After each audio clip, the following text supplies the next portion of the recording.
In today's tutorial, I am going to walk you through exactly how to rename components in Fusion 360 to keep your design workspace clean, organized, and professional. Whether you are working on a complex assembly or a simple prototype, having clear component names is essential for an efficient workflow.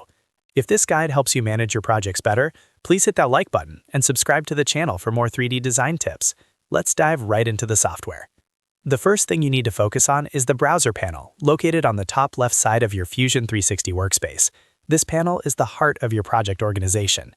Go ahead and expand the hierarchy if it is collapsed, so you can see all your bodies, sketches, and components. Now scroll down the list until you find the specific component you would like to rename.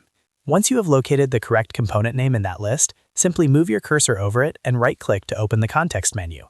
You will see several options here, but we are looking for the Rename feature. Click on Rename and you will notice that the text field for that component becomes editable. Go ahead and type in your new descriptive name.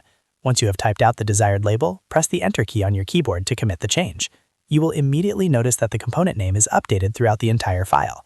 This method is incredibly fast and saves you from hunting through folders later on. Remember, keeping a consistent naming convention helps avoid confusion when you are working on large assemblies with many imported parts. Once you have finished renaming everything, you are all set to continue your design process with a much more organized browser. It really is that simple.